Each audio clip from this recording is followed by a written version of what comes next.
गोंयांत दर वर्सा जायते विदेशी पर्यटक येतात. मात कांय विदेशी लोकांक गोंयांत ओव्हरस्टे खातीर जाल्यार कांय जाणांक फटीची कागदपत्रां दिवन आयिल्ले खातीर धरतात आनी उपरांत ह्या म्हापशेच्या डिटेन्शन सेंटरांत दवरतात.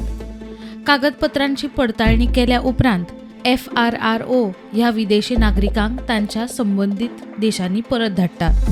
म्हापसा डिटेन्शन सेंटरांत सद्याक 18 विदेशी नागरीक आसात, जातूंतले 8 दादले आनी 10 बायलो आसात. हातूंतले कांय जाण युगांडा, नायजेरिया, रशिया आनी पोर्तुगालचे नागरीक खंय. समाज कल्याण खात्याच्या म्हायती प्रमाण राज्य सरकार दर एका विदेशी नागरिकाचेर लाखांनी रुपयांचो खर्च करता. डिटेन्शन सेंटरांतल्या पुलीस कर्मचाऱ्यांचो आंकडो पळयल्यार 1 पुलीस निरीक्षक, 2 पुलीस उपनिरीक्षक, 4 पुलीस हवालदार, 6 बायला पुलीस हवालदार आनी 3 गार्ड अशें मेळून वट्ट 18 पुलीस. तशेंच समाज कल्याण खात्याचे कर्मचारी लेगीत ह्या डिटेन्शन सेंटरांत काम करतात. तातूंत डिटेन्शन सेंटराचो अधीक्षक, 1 upper division clerk, 2 lower division clerk, 1 multitasking staff आनी 2 सफाई कर्मचारी अशा 60 जाणांचो समावेश आसा.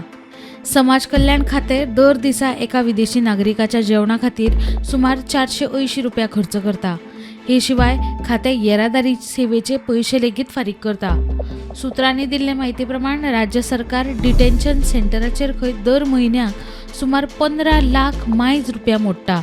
डिटेन्शन सेंटराची थापणूक 2018 जाल्ली आनी ते उपरांत आयज मेरेन 140 परस चड विदेशी नागरिकांक तांच्या संबंधीत देशांनी परत धाडल्यात.